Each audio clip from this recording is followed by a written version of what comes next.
we're back live now. I don't know where we are, who we are, what we are.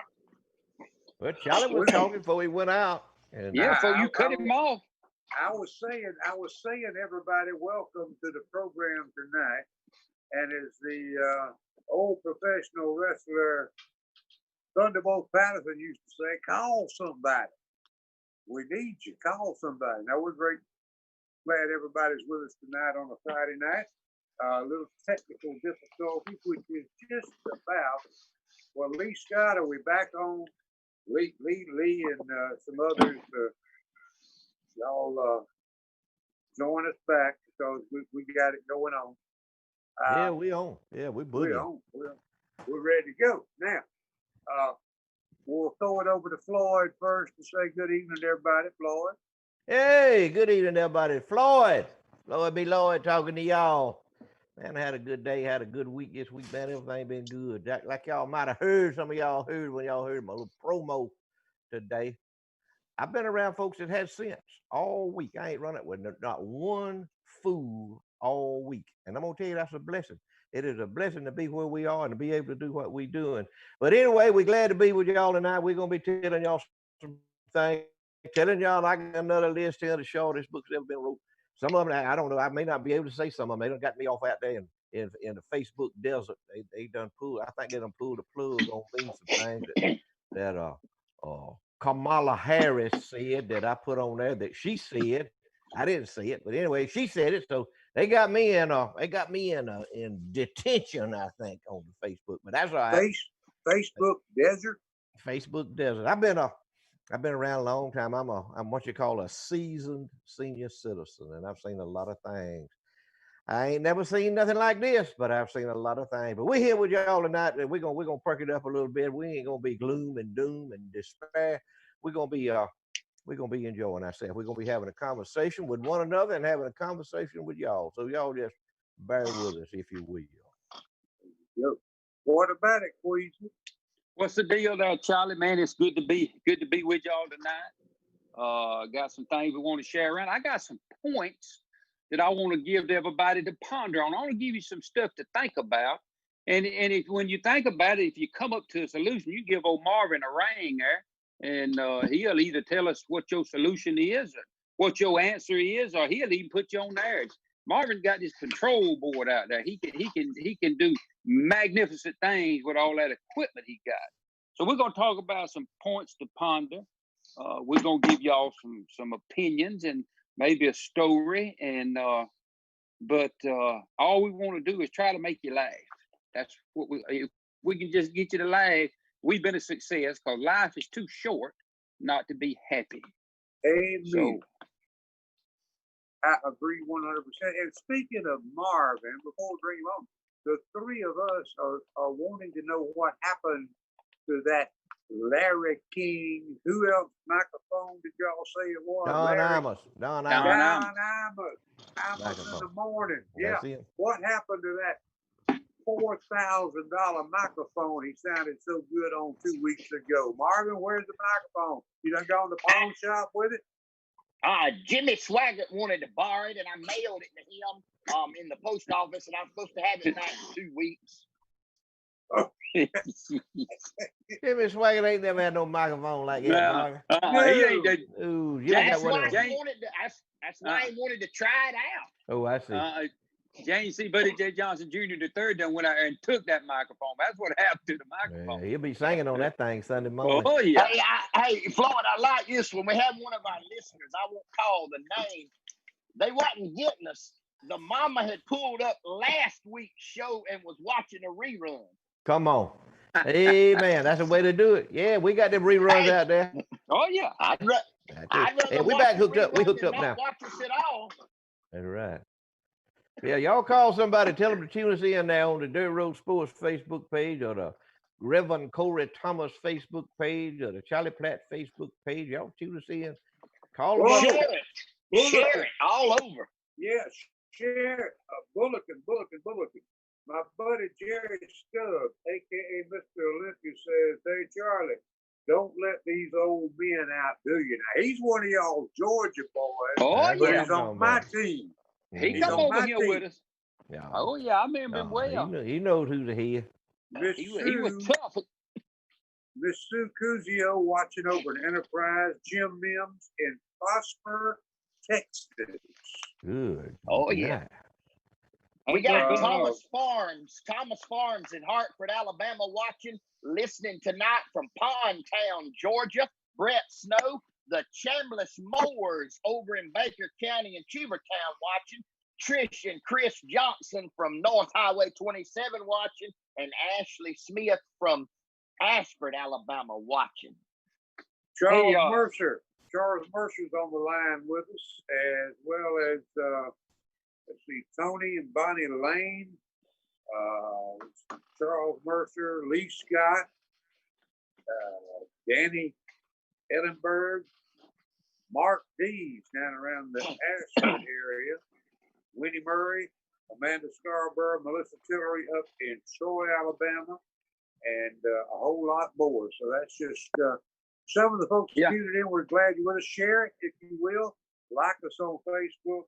And back, Marvin, what kind of announcement did you, or who was it, Queasel? You were going to say something? Well, I was going to say, Floyd, this thing won't stay in my ear. I'm going to have to give me some chewing gum and put it around the outside it right here where to stick in there and where I can hear it.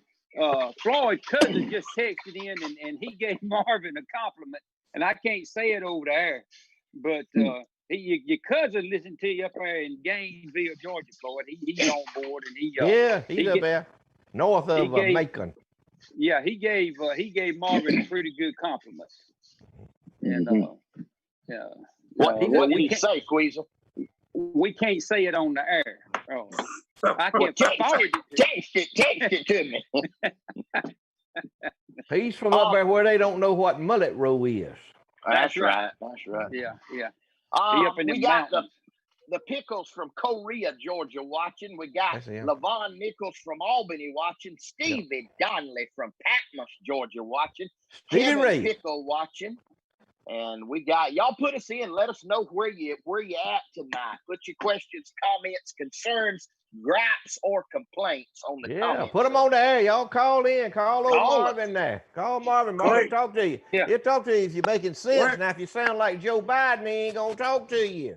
Where's Boston, Georgia? Clay Dale's watching up there. Where is Boston? It's over there east. Between Thomasville and Valdosta. Okay. Clay, good to hear from you. Big farming country over there. He's in the tractor business, if I'm not mistaken. I hope they all getting a good rain over there. Praise the Lord for the rain, everybody. Amen. Y'all repeat after me. Praise the Lord for the rain. Thank you, Lord. I've been all over Southwest Georgia this week, and to start out with, it was getting a little wilted there, man, about Monday, Tuesday, and Wednesday. But, oh, man, the good Lord sent them rain showers in here. Showers of blessing, showers of blessing. Mm-hmm. It came, and it got just about everybody, I think. Marvin, did you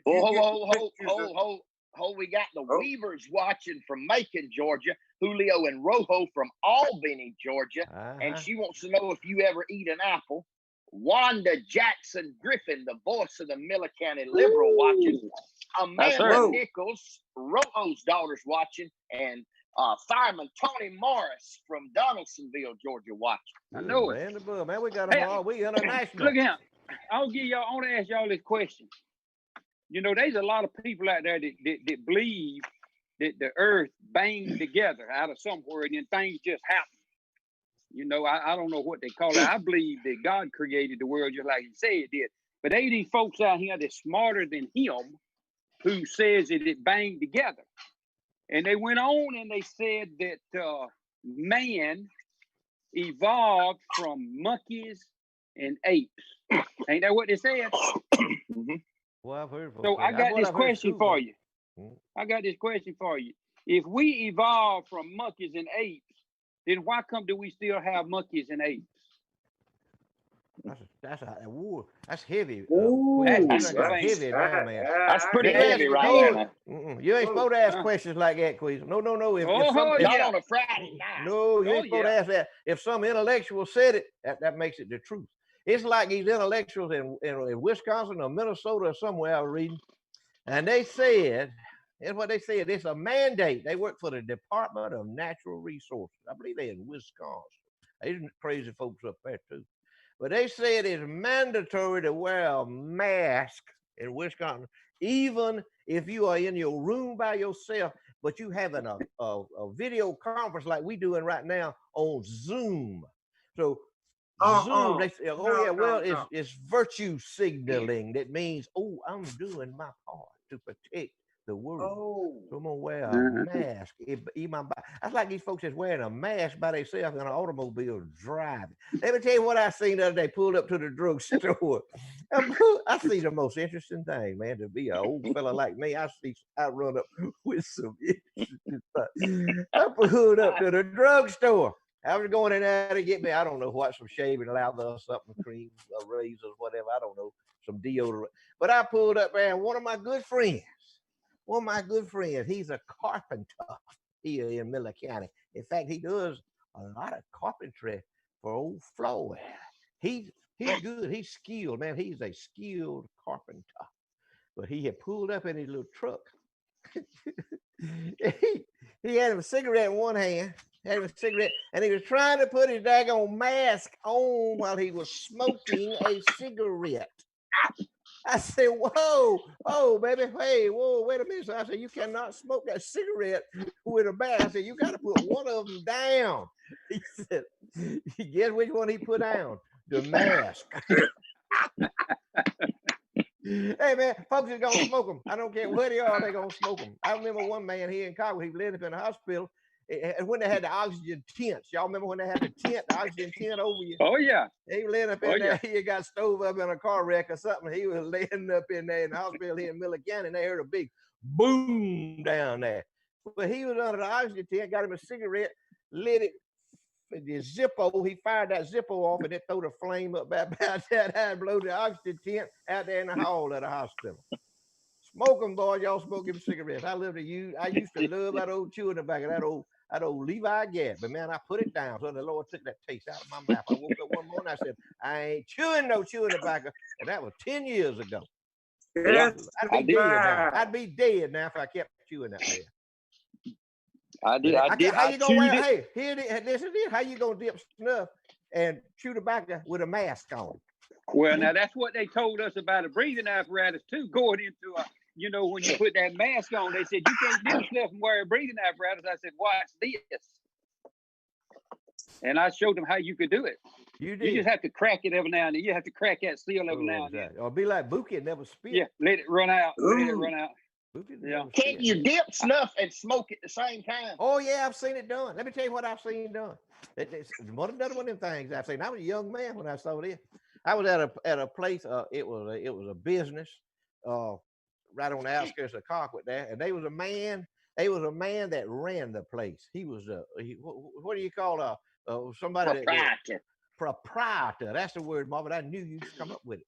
He was the proprietor of that organization, and it had something like Army Navy Club in front of it. I think that's what it said. I didn't know nobody they wasn't nobody in there that was in the Army or the Navy, but anyway, listen to me now. And some of you folks in Colquitt know who I'm talking about, because y'all seen the same thing. He would dip snuff. I'm talking about that Buki stuff, that graveyard dust. He dip snuff. He'd get him a plug or like bloodhound and cut it about half in two, and he'd put the other side over here. He would smoke a cigar. He would drink a Schlitz beer and eat a pickled boiled egg all at the same time. He's deceased. He's gone on, but I've seen it. Time out. Y'all. I'm reflecting. I'm reflecting. And that's the truth now. Oh yeah. Yeah. I had a little tightness in the chest this morning. Still do a little bit, but everything's gonna be okay. Thank the good Lord. But y'all don't make me laugh too hard tonight. I gotta ask Marvin, did he get the pictures of all the food? Oh yeah, we got them. We'll get them up in just a minute. Before we get crazy, we need to do that if we could, because all right. We are rednecks with class, correct? Right. Floyd? Right. That's right. There's a difference in a redneck, regular redneck, and a redneck with class. rednecks with class are few and far between, and they don't know. Here's going to be some definitions of you have arrived as a redneck with class when you dine upon some of the things that we dined upon on Saturday night. Beanie Weenies, Nirvana sausages was on the menu. What else wasn't on the menu, boys? Well, we didn't have no mullet roll. We didn't have no potted meat. Didn't have no sardines or soda cracker. Didn't have no hoop cheese. Nope. Didn't have none of that. That's good stuff now. Don't get me wrong. That's no, good it's fine. I've eaten a tub full of it. I don't know how much Marvin's eat. I ain't no telling how much Marvin's eat. I eat but at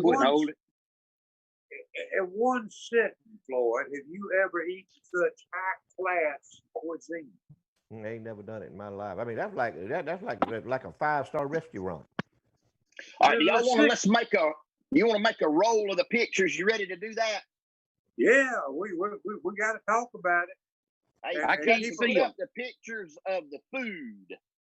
Yeah, and hold it up there for a while till we get through talking about each dish. All right, we got the ribs up there right now, the fried ribs. A lot of folks don't know what a fried pork rib is all about.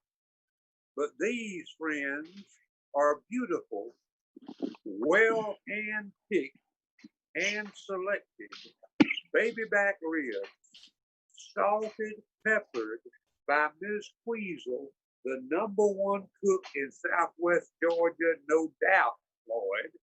And then put in flour, and I gotta give Weasel the credit. He fried them jewels. I watched him 9.5 minutes per fry. How were they, Floyd? And they were fabulous. He cooked them in a fish cooker out there on his patio. So, see, that's a redneck with class who's got a fish cooker and he's using that peanut oil. He got it on his patio out there. See, he ain't out there some old 55-gallon drum with a lot of knot fire built up on it. No, that's a redneck with class doing that. But yeah, they was delicious. I hadn't eaten fried ribs since my mama used to fry them way back yonder when I was when I was young. All right, next on the menu was and the people running the board, our producer Judson would not know what some of these things are because this is green beans now. Well, we know what green. Yeah, we know what green beans. All right, keep rolling them, Judson. There we go. Now you got some baked beans. Baked beans? No, we don't. No, we don't. We did not have baked beans there, boy. Okay, that's we peas. Had black-eyed pea salad. That's it. Is what we had. Black-eyed pea salad. That just shows you might not be a redneck with class by not being able to identify that. Identify that. Yeah, you slipping, right. Marvin. That's right. And it was. I'm with you. As tasty as anything I ever put in my mouth. Next on the menu, we had. Let's see.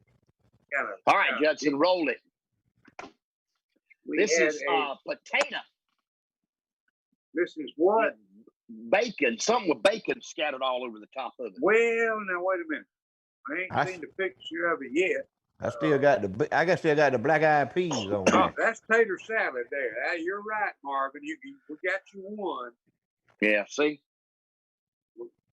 That is the best. Well, shoot the next one. Keep it rolling. All right, roll it.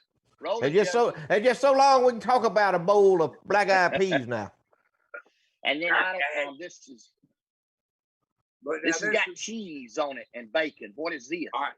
Now here we go. We're getting to the good stuff now. You might want to hold a little bit on this. This, my friend, is something that I did not know what was and had never had before in my life. That was good.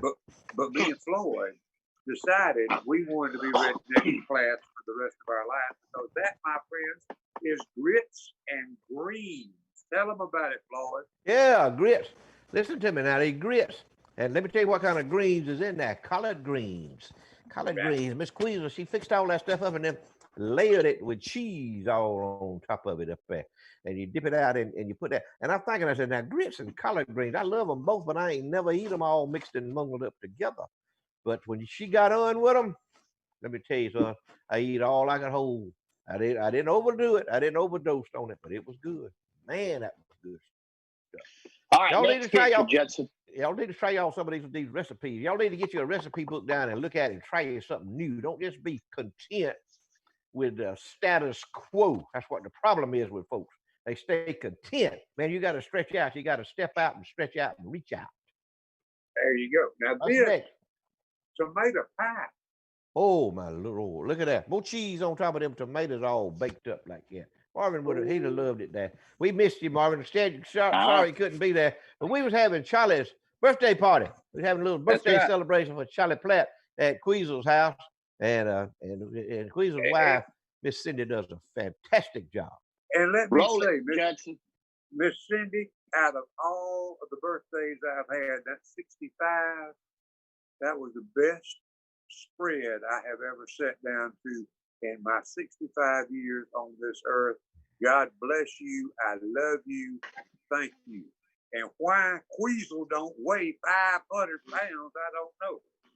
Look at him. Look at him. There is Floyd B. Lloyd on the set. Talk about it, Floyd.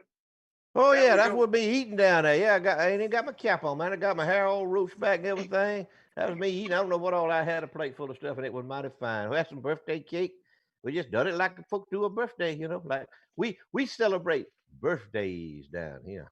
Us folks. That's right. Folks I run with celebrate birthdays. Some folks don't, but that's y'all's business.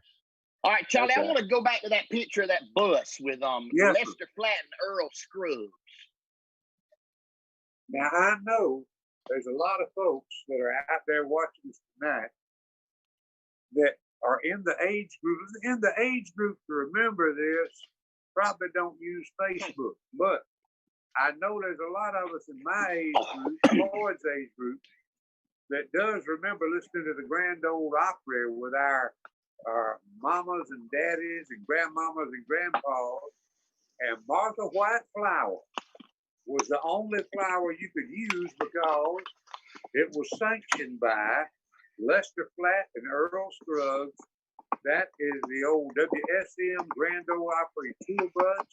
That's one of the many tours that went on the road. Lester Flatt, Earl Scruggs, and man, what were they famous for that most folks in the age of 50 and above could recognize? TV show theme songs. What were they? Beverly Hillbillies. Absolutely. Do it, Floyd.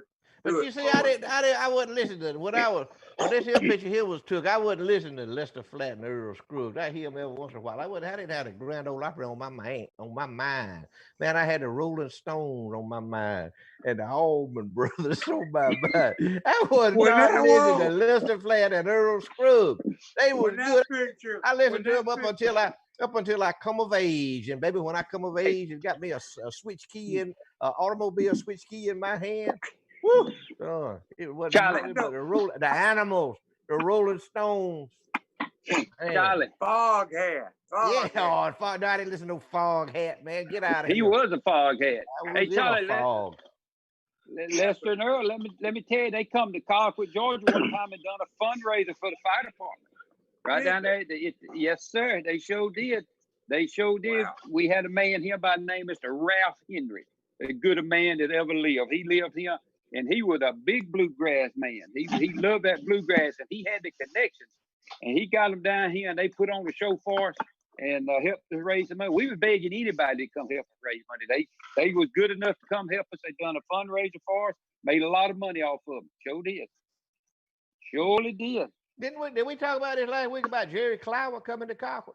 We did. Well, we talked about it, but then we really talked about it at supper the other night because we were trying to figure out who got him here. And it was funny. How did he get here? Anybody out there know how we got him to come here? How we got Jerry Clower? I know who picked him up at the airport. Sonny Boy Pickle and Ronnie Evelson picked him up at the airport. I think Mr. Lou Edward Miller is the one that opened the door because Mr. Lou Edward and Jerry Clower was really, really good friends. I remember Mr. Lou Edward got sick one time. I remember Jerry Clower called him because Mr. Lou Edward traded with me. So I think Mr. Lou Edward had something to do with it too. And but I won't never forget he come out. You know, he was about the biggest movie star we thought we had ever seen. Man, Concord, Georgia, always we've been an entertainment hub. Oh yeah. Since way beyond. You like you talking about Lester Flatt and Earl Scruggs, Jerry Clower were coming. Melba Montgomery showed up in Concord, Georgia. Daryl Singletary. Willie Joe Wade loved her, man. Melba Montgomery. Woo.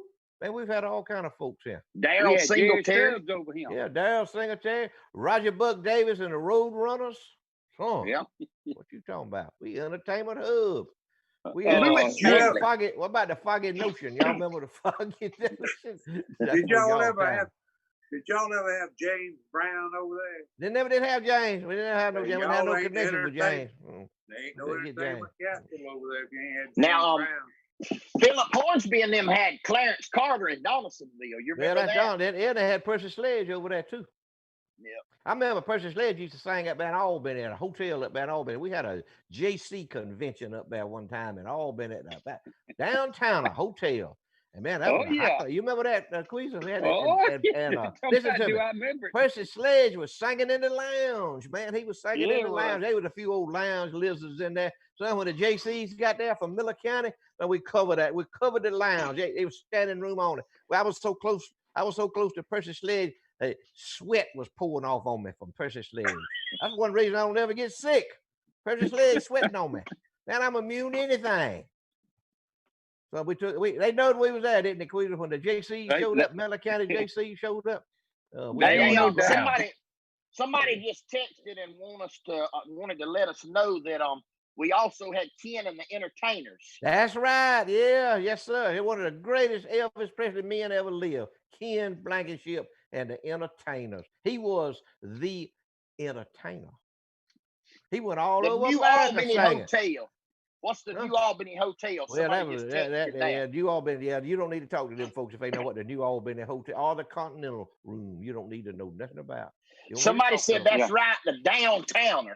The Downtowner. That was it. Downtowner. That was the name of it. That was the name of it. I ain't making this stuff up, man. Some of y'all folks out there think I'm making this stuff up. I don't have to make stuff up. There's too much real. That was the classiest joint in it was a classiest joint in the southeast, right around in the southeast of the United States.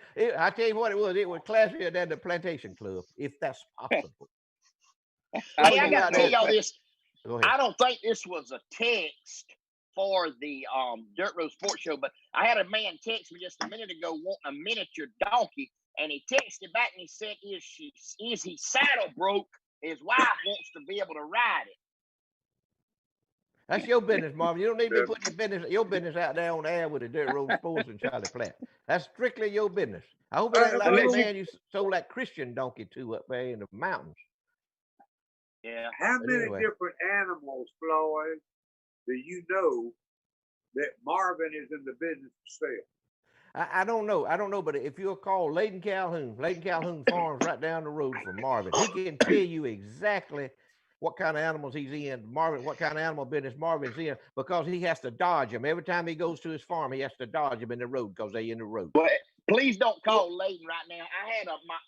I had about 30 cows got out in his cotton field this week, and I had to get them back in, and I don't know how much damage they might have done. So I'm trying to keep that under wrap. I know you get Charlie. I'm gonna ask you and Floyd both a question. How many times have y'all called Marvin and you get this number here? Click, click. He don't never answer. All you hear is click. How many times you done that?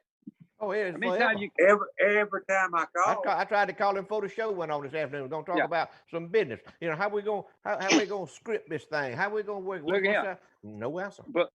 But right there, while we were trying to get the show going, that's why we couldn't get the show going. While we were trying to get the show going, he get a call about a chicken. What'd he do? Answer the phone. To him. Oh yeah. And read a text about a miniature dog. Mm-hmm. Yeah. We're not interested in, period. In all of your farming experience, Marvin, and your animal raising and selling, have you ever accidentally or had somebody accidentally or intentionally hit you with a hot shot? My wife? Okay. Yeah. I'm just checking for honesty tonight. Isn't that fair? That's fair. Man, that's a fair question right there. Yeah. And he passed the test. Yeah, and he deserved it. Man, I love it right here. I got a text, Floyd. Our sponsor, Lane Crop Insurance, always to the rescue. Always to the rescue. Platinum. Says that the cows eating cotton is covered under crop insurance. There you go. You off the hook. You are off the hook, Marvin. Yeah, I'm destroyed by good. livestock. I think that's a cause of loss. Destroyed There by you go. livestock. I'm good. You know, I've seen Marvin now. This ain't no joke. We're going to get serious just for a minute now. I have seen Marvin get in some cracks. I mean, some tight situations. But he just like a cat. He always lands on his feet. You ever notice that about him? He always he always finds a way out, and he on top. Except that one time that had to do with that hot shot stick. He didn't land on his feet that day. But other than that, Marvin, he got I don't know. He seems to always come out on top. Everything he touches, it just works out just right. He charmed. I hope he don't run out. He gonna run out. No. I hope he don't run out. I mean, his foot is already gonna be scorched bottom. It's bad on the bottom. I don't know, but I just hope he don't run out. We don't run out of luck. Oh no, Floyd. Yeah. Tell me something. Uh-huh. I heard you had a new hobby. What's that? I didn't know you was an intellectual. Oh no, I'm not an intellectual. I'm just. Well, that ain't what I'm hearing. Everybody tell me that you don't do. Every time they see you, you reading a book. Oh yeah, read books. Yeah, I read books. I try to read books all the time. I'm a book reader now. I love to read books. I like to read novels. I like to read long books. I like to read medium-sized books, short books. I kind of been into the short book section here lately. I've been reading some real short books. I kind of made a list of them here. What they are? Some of them what they are. It's a list of the world's, according to Floyd's, shortest books. One of them is Amish phone books.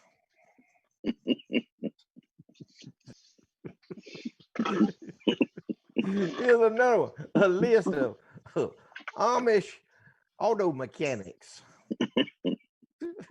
Here's one I especially like, My Plan to Catch the Real Killer by O.J. Simpson. And here's one it has strictly blank pages in it. Names of the people baptized by Reverend Al Sharpton.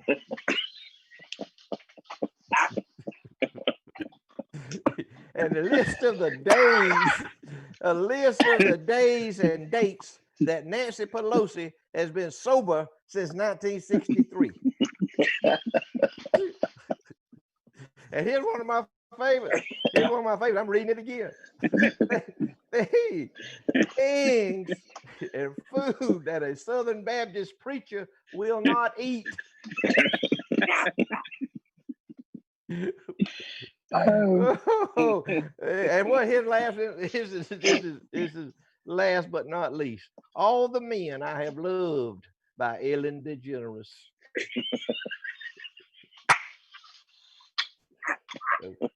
That's the list of the shortest books. I'll be reading some more this coming week. Have y'all another list. I'm sure Al Sharpton is gonna be on some of them, but that was a pretty short one. The names of the people that Al Sharpton, Reverend Al Sharpton had baptized. Well, Jesse Jackson too. You could put him there too. Well, Jesse's about played out. Jesse, he's about. I'm gonna tell you who he's about like Bruce Jenner, aka Caitlyn. He's about petered out. Well, and I remember one time you spent a lot of time. You were reading one of them books about going yachting. Didn't you have a book about? I had a book about yachting. Yeah, and another one about business ethics. I can't remember the old title on that one. Yeah, I know. All right, I got another point I want y'all to ponder on. And I got another point. Yeah. So listen to this here. This ought to be pretty easy to answer, but I just want you to think about it. If a man is standing in the middle of the woods and he's talking, and there ain't no woman nowhere around to hear him, Is he still wrong?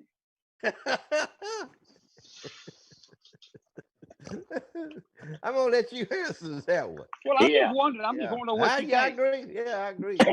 What you think, Marvin? I mean, that kind of would fit in your category there pretty good. I plead the fifth. It take more than fifth to get you out of that. Look here, y'all talk about. Let me tell y'all something about these things happening to you. Man, an interesting thing happened to me the other day. I was here at the house. I was at the house by myself, and doorbell rung back there. Doorbell rung, and I opened the door. Nadine wasn't here. She'd gone off visiting with some of her friends or something. Anyway, doorbell rung, and I looked out the door, and there this gentleman and this lady was standing there. They had some little pamphlets in their hand, and I said, yeah. I said, y'all. They said, we so and so and so and so, so and so. I said, yeah, y'all come on in the house. Y'all come on in here and sit down. Sit down. Let's have us a cup of coffee. And they said, well, I said, we're here with the Jehovah's Witness. We're here to witness to you from the Jehovah's Witness. So I invited to come on in and sit down. And I got down and I said, okay. I said, tell me. I said, what you got on your mind? They looked at one another and said, we don't know. We ain't never got this far before. Man, if Facebook don't can me, so grits ain't groceries. Ooh, all right, Floyd. Hey, that ain't well. If y'all got, if any of y'all out there got all sideways about that, I just made fun of the Southern Baptists. If I got time to tell you a story, I'll make fun of somebody else. I'll make fun of. Go ahead, Floyd. You got a fan, Floyd. Who is that? Tell Floyd them JCs need to get their mind right. That's what he always told us when he spoke at the meetings. Come on. We got our mind right. Who is that? What's his name? John Wales. Yeah. Mm-hmm. Yeah. We had our mind right. Let me tell you what, son. When Miller County JC showed up, we was there. You could start the program whenever we showed up. Anyway, we're doing good. We're doing a lot of good things. You know, we got a go-kart racetrack. You know, we sure did. Remember that go-kart racetrack we had? We had a go-kart. Man, look like the Daytona 500 down there. What you talking about? We took some more abandoned. Yeah, we took some more abandoned land down there, old swamp land, everything. And a bunch of us had tractors and all that kind of stuff. Everybody had a four-wheel drive truck. We got down there and cleaned all that up down in there. Cleaned it up, man. We were doing good. We cleaned up. Somebody come up with an idea, and all anybody had to do was come up with an idea in the JC. Why don't we do this? And we said, okay, let's do this. So anyway, we went down there and cleaned up that old swamp hole down there. Cleaned it up and said, well, let's make us a go-kart track. And we had all kind of different classes, so everybody in the world could come and run in the go-karts. They could run, young ones could run, the grown folks could run. We had all kind of different classes. Everybody, man, the winners, we had trophies everywhere. So we had that, we cleaned that thing up, had it all graded, everything, go-kart, man, young ones everywhere on Sunday afternoon, folks, just hundreds of people, 1,000 people come show up. They come from all over, race the go-kart. Had a big family deal. And look here, we ain't talking about this just a regular go-kart. These go-karts, was souped up. They was $100 go-karts. Well, some of them was, man. But a lot of them were just regular folks, youngers having a big time. Everybody, mama and daddy come, grandmama and granddaddy, they'd come. You remember all them folks used to come out of town to bring them? They had them in the trailer, and they had it. They set low to the ground. You could tell they was. I think it was the modified class. Ain't that what it was called? Well, we had that. Sound like a two-stroke motor on it. Mm-hmm. But the point is, everybody could come out there and enjoy it. Folks that had the money, had the big money for the go-karts, and young ones. And anybody anybody wanted to just play around out there, we had the go-kart. And we take all the money we take up at the gate, it had a concession stand, we cooking hot dogs and all that stuff. And we give the money away. I remember one time we bought some wheelchairs for some girls. And we sure did. And another time, you all remember the Jerry Lewis show that used to be on? Jerry Lewis telethon from Albany, Georgia. It'd be on all day and all night. And you bring your money in there and donate it. We took them a check one time from the go-kart track for $10,000. Dropped it in the hand. I remember that. Anyway, so folks got to see, and all them folks coming in there spending all that money and all that. So, we need to put them out of business and just make us another go-kart track. And they made one. They made a nice go-kart track, and that's where all them hot rods coming in. They paved that thing, man. It was like a bowl. It was like a soup bowl, round and round and round. So we got. I forgot about that. I forgot about that. That's right. That's where the high class.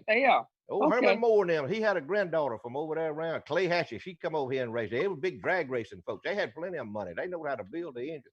But anyway, that was the JCs. That's just one of the things we done and had a great time doing it, man.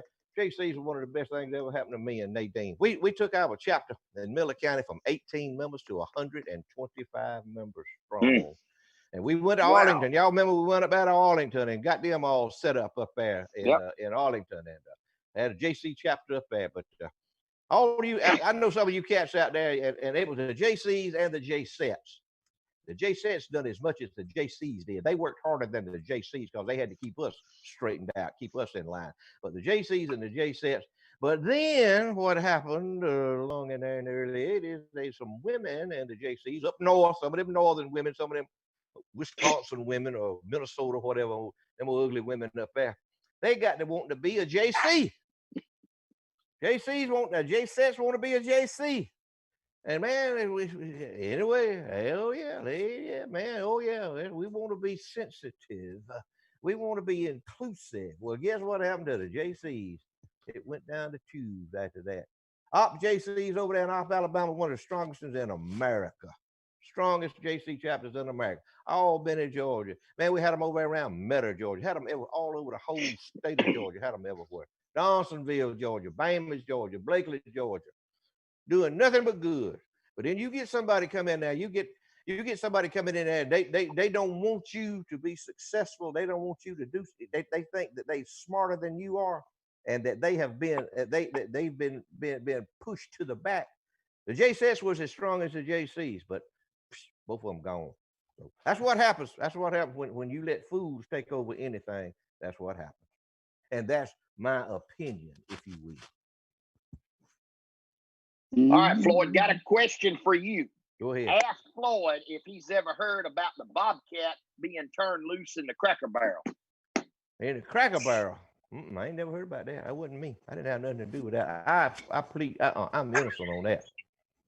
That wasn't me. That might be some of my running buddies, but it wasn't me. And I do not doubt it. I know what a Cracker Barrel was. I know what it was down about where the Dollar General is. You remember the Cracker Barrel, don't you? You remember it, Marvin? Oh, yeah. Family Dollar. Family Dollar. Family Dollar, yeah. Family Dollar. It's down there where that gas station is now.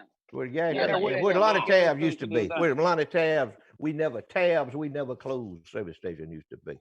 But I didn't do no bobcat. I didn't turn no bobcat loose. Let me see what we put chickens in folks' cars and possum in folks' cars, but they was our friends. They didn't care. They had a bigger. We caught a bird dog one time and put him in the cooter hole and went home. I was staying with Skibo Calhoun. Had a old bird dog wandering around town. We fed him a hamburger and put him in the cooter hole of the car and drove out there to Mr. Johnny Calhoun, spent the night out there. And the next morning, Mr. Johnny, Skibo's daddy, he was knocking on the door. Yeah, boy, y'all better get up in there. Y'all get up in there. Say, y'all let whoever that is in the cooter hole of that car, say, y'all gonna let them out, so they're gonna die in there. So they have no bird dog. We said, we get up. Skibo went out there, popped the cooter hole up, the bird dog. He stayed around there, Mr. Johnny's. I reckon Mr. Johnny fed him till it died. But anyway, that's just playing. Yes, harmless fun. We didn't do nothing to hurt nobody. No. Yeah, we didn't hurt nobody.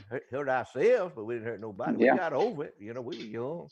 And that was before I had the Percy Sledge sweat pouring all over me. I wasn't immune to everything. After Percy sweated on me, man, that's it. You were good. I'm good, man. I'm good to go. Mm-hmm.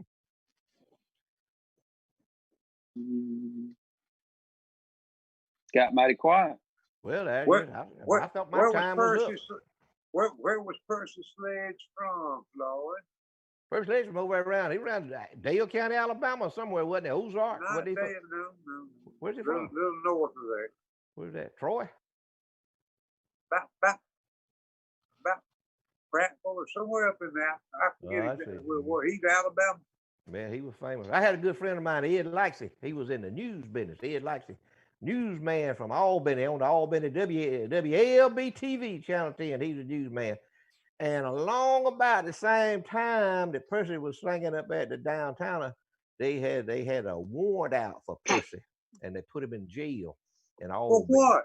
Hey, they had some kind of warrant out for him for I don't know, worthless checks or something. Who knows? It's something they probably just made up. Percy Sledge didn't have no more business in jail than I did. I probably had more business being in jail at that time than Percy Sledge did. But they locked Percy up. And my friend Ed Laxey went down there. He went down there and he took Percy some cigarettes. Percy said he went in there going to interview him. He going to interview Percy. And I had a good interview, had a good story about Percy. And anyway, he took Percy some cigarettes. And I think he fooled around. He got him out, bailed him out. And Percy went back to Alabama or wherever he was from. I don't think I never heard from that no more. I had Percy Sledge locked up. I've all been in jail. All right, Floyd, you on fire tonight for some reason. I had one message said, did Floyd ever have to get a court-ordered haircut? Yes. I had to get a court order, got a court order. The only man in Miller County ever been fined a haircut. Y'all want to know why? Yeah. Is that what they want to know? Mm-hmm. We was up at the Polar Gal one Sunday afternoon. The what? Polar Girl. It was drive-in. Polar Girl, had dirt all out there. You pull up out there and you blow your horn or holler at some of them in the car hop. She'd bring you Coca-Cola and peanuts or whatever. Anyway, we was ganged up there one Sunday afternoon. It was summertime, and we was ganged up there, and I had no long old hair down on my shoulder down there like that, pretty long hair. And anyway, this boy come through there, and he said, hey, you long-haired SOB. And it wasn't like a biscuit eater, long-haired son of a biscuit eater. He said, hey, you long-haired SOB. And what he did, and in fact, he was smoking a cigarette at that time. A lot of things have happened with people smoking cigarettes. But he had a cigarette, and I bailed out that. I was sitting in my Mustang, had a Mustang automobile. I bailed out of my Mustang, and I popped him upside the head, and the cigarette went one way, and the head went the other way. And I mean, I'm weighing him. Now I'm weighing 135 pounds. I'm mean and lean. I'm talking about. I weighed 135 pounds. He weighed probably about 175 or 180. He's been off in the Navy. He's older than I was. Anyway, I popped him upside the head. We went to scrambling around there. We went to scrambling around fighting. And he pulled my band. He went to popping on my head, peel my eyebrow back open like that. Anyway, Skibo Calhoun was there. Skibo stopped the feet. Oh, hell, y'all quit that. Y'all quit that. Anyway, I had a pretty good old knot on the side of my head there. So anyway, went on home. Sunday afternoon, went on home. So anyway, Monday morning, I was still staying out there with Mom and Daddy at the time, living with them. So anyway, on Monday morning, phone rung. It was Chief Buck Tab, Chief of Police from Colquitt, Georgia. Said, Hilton, that was my daddy now. Hilton said, look here and said, you need to tell Billy he need to come up here to Mayor's Court this morning up here at 9 o'clock. See Mayor Judge Drake. Jess Drake was the mayor. So you need to see Judge Drake. Daddy said, what did he do? He said, well, he was in a fight. See, somebody reported me. It was just one of them. Somebody had told Monkey Van. Monkey owned the drive-in. That Van's drive-in. He owned the Polar Girl at that time. And so that he didn't want to have no commotion going on around this place there. So anyway, they told Monkey. So Monkey called the police. This is after the fact. I mean, we done gone home. The fight's over with. We done get it last 2 minutes. We done gone home. And I went on home and said, Daddy said, he said, here, Billy said, you need to talk to Buck Tab. I said, okay. So anyway, I talked to Chief Tab. He said, well, I said, you got to come up here. And that other boy that I was fighting said they called him, so he got to come up there. And I had old long hair, had a knot upside of my head there. So I went on up there to Mayor's Court. Judge Jess Drake was the mayor. Said, he wanted to know all of the hereafters, everything that happened. Well, anyway, Skibo Calhoun was working down at Buck Phillips's garage down there. He was up under an automobile working on a transmission or something. He was the main witness. See, they wanted to know what happened. See, Judge Drake wanted to know well, it was my story. Then it was the other fellow's story. And they didn't match up. The stories did not match up. My story was truthful, and the other fellows was not truthful. It didn't match up. He was just an innocent bystander. I just jumped out of the car and popped him upside the head. Hear him say it. Anyway, I said, and I told the judge, I said, he called me a long-haired SOB. So anyway, Judge Ray, you got to get all this here straightened out. And we got to find out what happened to him. I said, y'all got two sides of the story. There ain't a witness to it. I said, yeah. I said, Skibo Calhoun. I said, he was standing right there. I said, he the one broke us up. He said, he was told one of them policemen said, go down there, Buck Phillips, and get Calhoun, bring him on up here and be a witness. All right, Calhoun come in there. Calhoun was watching TV along about that time, He was learning things from television. So he come in the judge's chamber, the old city hall, there where y'all tore it down, where y'all got all your new sod painted. That's where it was at. Anyway, they brought Calhoun in there, and Judge Drake said, "Well, look at here, Mr. Calhoun." Said, "I want to hear your side of the story." Said, "Mr. Kimball says one thing, and this other gentleman over here says another thing." Said, "We want to hear the truth." You know what Calhoun said? I believe I just take the fifth. Judge Drake said, "Take the fifth." Said, "What you talking about?" I'm gonna take the fifth. I'm just gonna take the fifth.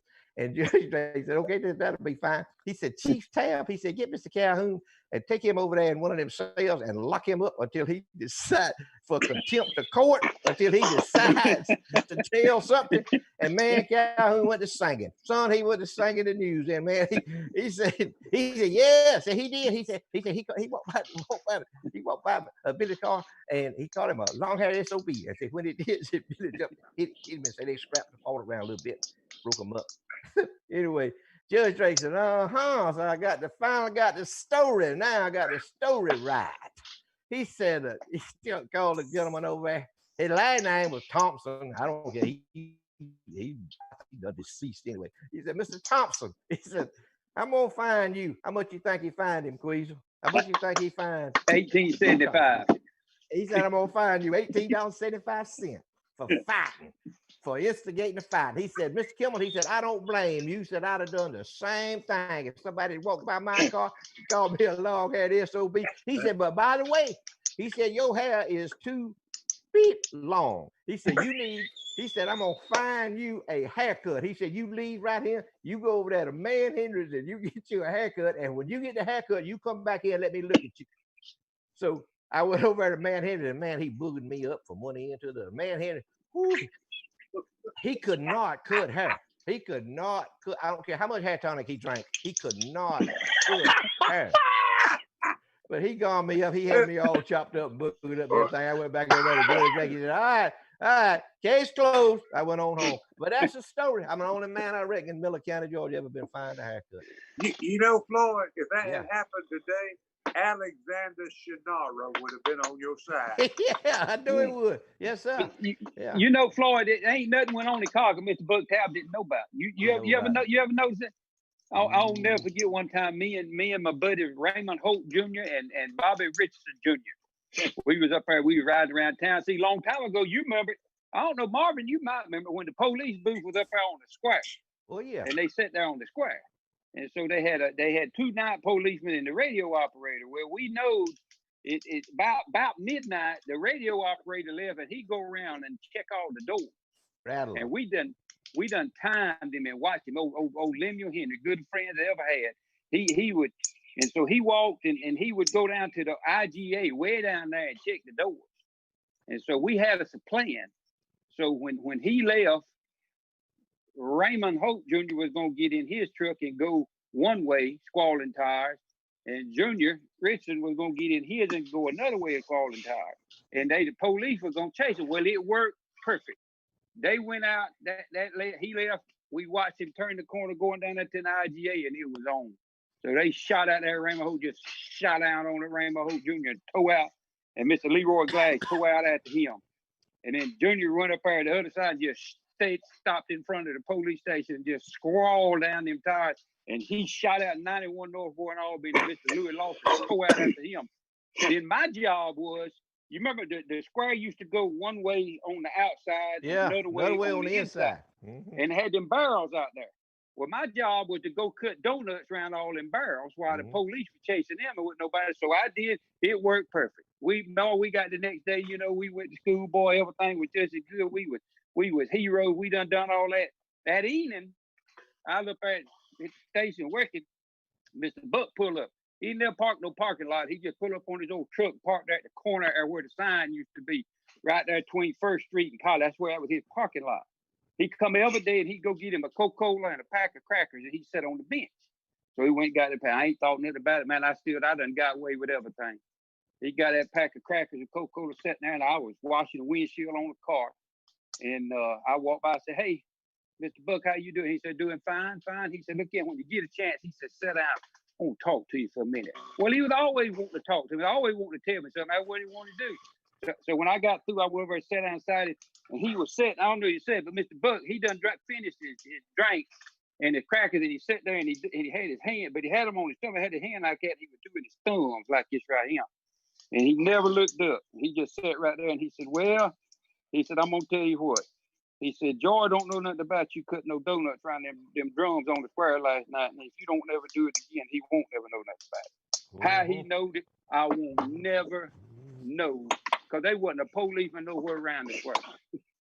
We thought we were. We got him one night. I'll tell you all that story. That's a pretty long story, pretty good story. It's a good story. But we got him one night. We got Mr. Book one night. You outsmarted him. We outsmarted him. Sure did. Until the next morning. Until the next morning. But there ain't nobody living involved in this story. And I ain't gonna tell it now because it takes too long. You got to you got to put all the facts in there. Ain't but 2 people alive now that know anything about this story. Now, me and Pearlie Franklin, we're the only 2 that was involved in it. But that's, you know what? I'm gonna say something about them fellas I just talked about. Mr. Bucktab, Mr. Leroy Glass, Mr. Louis Lawson, and Emo Lemuel Henry. You know what? They ain't had no telling how many times they could have messed us up if they wanted to. Yeah. But they give us a good talking to. And we were praying for 1875. Just don't call mom and daddy. Mm-hmm. And but they was good to us. They was good to us, and them men could have messed us up because we was just as aggravating as you could be. And but we never done anything bad. We didn't do all this bad stuff. I mean, we just was just cutting donuts, outrunning the law. That wasn't nothing bad. No, that wasn't nothing bad. No. Just playing. Oh, that was nice. That wasn't bad. We heard it. Well, you know, we didn't. You didn't have to run too fast to outrun them back in them days. They didn't have all those souped up motors. No, we could outrun them now. There wasn't no problem outrunning them. But it was. We thought we were so slick. We done got away with it. Well, we didn't get away with it like we thought we did. You don't get away with nothing. As far as I know, Daddy never found out about it. Because if he had, I'd have known it. Yeah, you remember that. Oh, yeah. Oh, yeah. I remember that. All right, Charlie, we getting close. Goocher checked in here late. I don't know why, but... he's hog hunting or something. Yeah, he's probably out there. I have a request for everybody. I'll let Marvin touch on it a little bit later on, but I now have about 4 or 5 folks that I know that are in the hospital with this COVID-19. Some of them are not doing very well at all. Of my 5 friends that are in, I'm happy to say none of them are on a ventilator at this time, but they're having a rough time. And we just need to all say a prayer for everybody that's affected by it. And for goodness sake, don't run up to somebody in a restaurant and get right in their face. I've had that happen in the last week with no mask on. Let's just be a little more careful than what we've been in the past, because I guess I'm selfish. There's some of us with pre-existing problems that don't want no virus, and there's a way of doing things and a way of not doing things. But once again, be in prayer for all those folks that are affected by it, because it's more than what I ever imagined. And I guess the further we go into this thing, the more we know about people that are being affected. But we appreciate y'all watching. We love you, and we hope you love us back. To you, Floyd. Yeah, Charlie, I echo what you saying there, man. Y'all be particular around one another. You know, we used to hug one another and put your arm around one another and shake hands with one another and all that kind of stuff. Josh with one another. It's a different world, people, that we're living in right now. I don't know if it's ever going to be back like it used to be. Because, I can tell you, there ain't nothing gonna be back like it used to be. Like me and Queez were talking about them old times. We used to come through Coffee there and do all that cutting up and carrying on. It won't ever be like that again. Them days is over. Them days are gone. Like my daddy used to say, son, you done hoed that road. You better catch on you another road now. Start hoeing on it. So that's what we better do. We better hoe on another road. And we better know in our road that we hoeing on which ones are weeds and which ones are peanuts. So I'm telling you, it's a complicated world that we living in out here. We got fools. We got straight idiots that's out there in these streets tearing things up. We got straight idiots that's in places of political power that don't want nothing but to put folks like us out of business. So y'all hoe on your road, but you better be making sure you know what's the bullgrass and what's the kookaburras and what's the peanuts is. But anyway, we love y'all. We have a good time. I enjoy doing all this stuff. I just reminisce, just think about it. We don't plan nothing. We ain't trying to be funny. We ain't trying to be comedians. We're just telling y'all some stories. And if you like them, fine. We hope y'all do. And here's what I hope y'all do. I hope y'all have a good weekend. I hope y'all have a great week next week. And I hope we be able to see y'all again next week this same time. Good night. What we doing here tonight, me and you and Charlie done the same thing at the supper table that night. This is what we do. We ain't putting on no show. We were telling some of these same stories the other night. It's just enjoying life, being thankful that we've all, the four of us, and I'm sure all of you have too. Or too, you've been blessed. The Lord's blessed you so much more than you ever could deserve. You just need to stop and think about it every now and then. Just like a while ago when Floyd was saying, thank you, Lord, for blessing us with the rain. We need to just stop and give thanks. Quit asking for stuff that you ain't got. Just start thanking him for what he's done for you. Because he's done more for you now than you'll ever be able to thank him for. But we do love talking to y'all, and I want to leave y'all with a Queezles quote tonight. I want you to remember this just to keep you out of trouble. So this is a Queezles quote right here. Listen closely. If it ain't broke, you just keep messing with it, and it will be.